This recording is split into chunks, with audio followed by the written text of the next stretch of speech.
آپس میں صلح کرواتے تھے، تو کاش ہر جگہ یہ رواج ہو جائے کہ مسلمان جو ہے وہ شب برات آنے سے پہلے پہلے، مثلا 14 شعبان کی رات کو 14ویں شب، یا جو بھی شب برات سے پہلے جمعرات آ جائے اس میں، جیسے اجتماع کے بعد، یا 14 شعبان کو عصر کے بعد، جب بھی مطلب غروب آفتاب سے شب برات شروع ہو جاتی ہے، 14 کا سورج ڈوبا، شب برات آ گئی، تو اس سے پہلے پہلے آپس میں صلح کر لی جائے، توبہ کر لی جائے اللہ تعالی کی بارگاہ میں،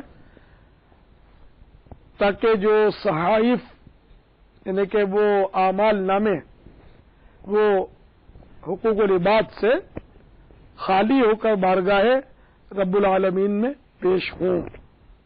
حضرت سیدنا مولا مشکل کشا علی المرتضی شیر خدا کرم اللہ تعالی وجہ الکریم سے مروی ہے کہ نبی کریم رؤوف الرحیم علیہ افضل الصلاۃ والتسلیم کا فرمان عظیم ہے، جب 15 شعبان کی رات آئے تو اس میں قیام یعنی عبادت کرو اور دن میں روزہ رکھو، بے شک اللہ تعالی غروب آفتاب سے یعنی 14 شعبان کے غروب آفتاب سے آسمان دنیا پر خاص تجلی فرماتا اور کہتا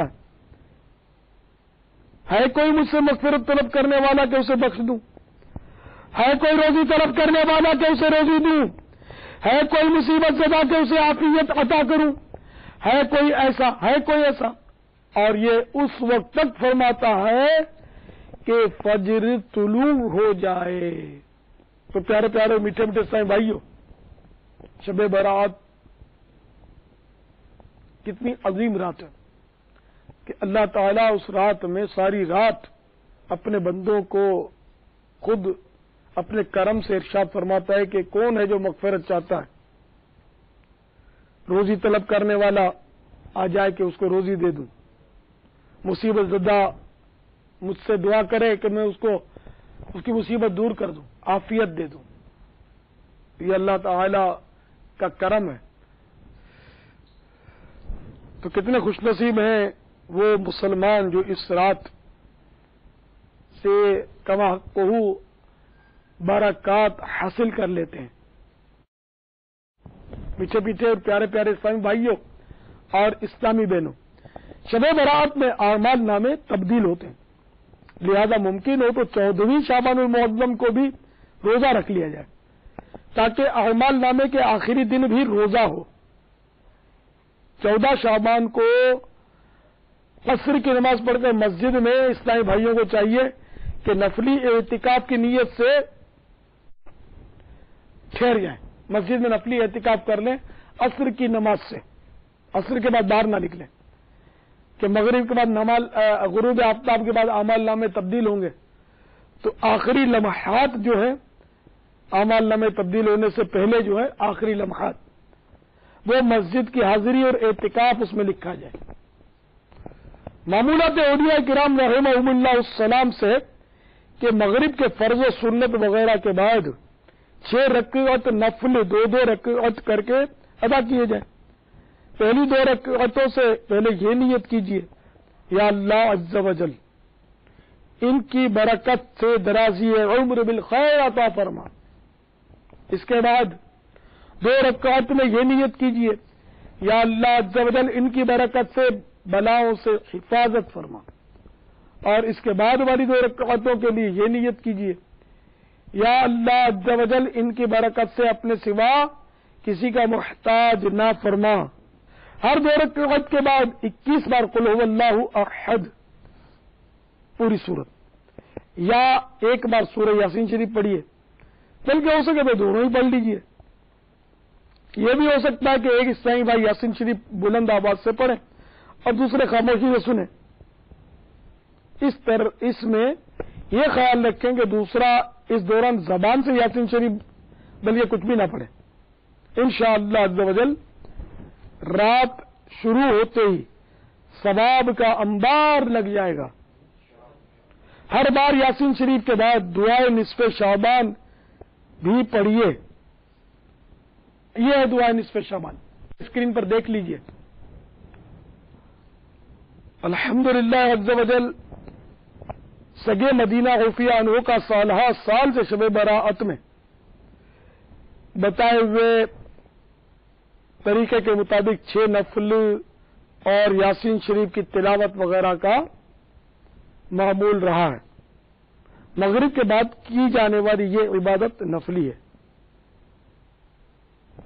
دعوت اسلامی کے مدنی ماحول میں عام طور پہ مساجد میں یہ ترکیب ہوتی ہے کہ جو اسلامی بھائی جیسے امام ہیں تو وہ امام ہی یاسین شریف مائک پر سنا دیتا ہے, نفلوں کا اعلان کرتا ہے, تو اس سے بڑا فائدہ ہوتا ہے اور کافی تعداد میں الحمدللہ نمازی اس میں شریک ہو جاتے ہیں. اور بھی کافی اہل سنت کے جو مسجدیں ہیں اہل سنت کی اس میں امام صاحبان اس طرح نفلیں پڑھاتے ہیں اور یاسین شریف کی تلاوت سناتے ہیں.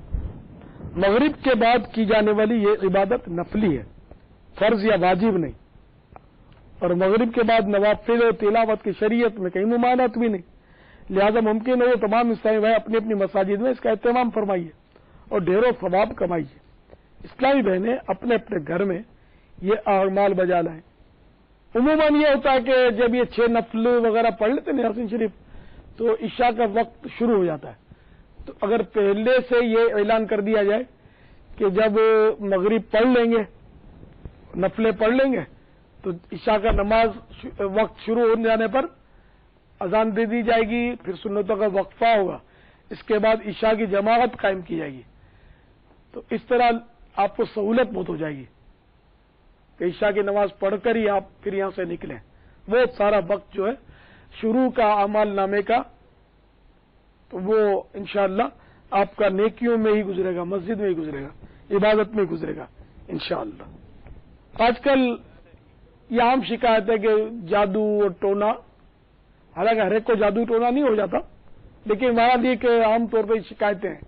تو جادو ٹونے کی حفاظت کے لیے شب برات کا ایک عمل حضرت مفسر شہیر مفتی احمد یار خان علیہ رحمت المنان نے بیان فرمایا. اسلامی زندگی جو کہ چھوٹی سی کتاب ہے وہ مکتبۃ المدینہ نے تخریج کے ساتھ اس کو جاری کیا ہے. دعوت اسلامی کے مجلس المدینۃ العلمیہ نے اس کی تخریج کی ہے اور مکتبۃ المدینہ نے یہ کتاب شائع کی ہے اسلامی زندگی. اس میں ہے شعبان المعظم کی 15ویں رات بیری یعنی بیر کے درخت کے 7 پتے پانی میں جوش دے کر جب نہانے کے قابل ہو جائے تو غسل کیجیے. انشاءاللہ عز وجل تمام سال جادو کے اثر سے محفوظ رہیں گے. شب برات میں قبرستان قبروں کی زیارت بھی سنت ہے. چنانچہ ام المؤمنین حضرت سیدتنا عائشہ صدیقہ رضی اللہ تعالی عنہا فرماتی ہیں میں نے ایک رات سرور کائنات شاہ موجودات صلی اللہ تعالی علیہ وآلہ وسلم کو نہ دیکھا تو بقیع پاک میں مجھے مل گئے. آپ صلی اللہ تعالی علیہ وآلہ وسلم نے مجھ سے فرمایا کیا تمہیں اس بات کا ڈر تھا کہ اللہ اور اس کا رسول عز و جل صلی اللہ تعالی علیہ وآلہ وسلم تمہاری حق تلفی کریں گے؟ میں نے عرض کی یا رسول اللہ عز و جل صلی اللہ تعالی علیہ وآلہ وسلم میں نے خیال کیا تھا کہ شاید آپ ازواج مطہرات میں سے کسی کے پاس تشریف لے گئے ہوں گے. آقا دو جہان صلی اللہ تعالی علیہ وآلہ وسلم نے ارشاد فرمایا بے شک اللہ تعالی شعبان کی 15ویں رات آسمان دنیا پر تجلی فرماتا ہے, پس قبیلہ بنی کلب کی بکریوں کے بالوں سے بھی زیادہ گناہگاروں کو بخش دیتا ہے. شب برات میں اسلامی بھائیوں کا قبرستان جانا جیسا کہ عرض کیا سنت ہے مگر اسلامی بہنوں کو شرعاً اجازت نہیں. بہت سارے لوگ قبروں پر موم بتیاں جلاتے ہیں شب برات میں, تو یاد رکھیے قبروں پر موم بتیاں نہیں جلا سکتے. ہاں اگر تلاوت وغیرہ اس کی روشنی میں کرنا ہو جبکہ قبرستان میں اندھیرا ہو تو ضرورتاً اجالا حاصل کرنے کے لیے قبر سے ہٹ کر موم بتی جلا سکتے ہیں. اسی طرح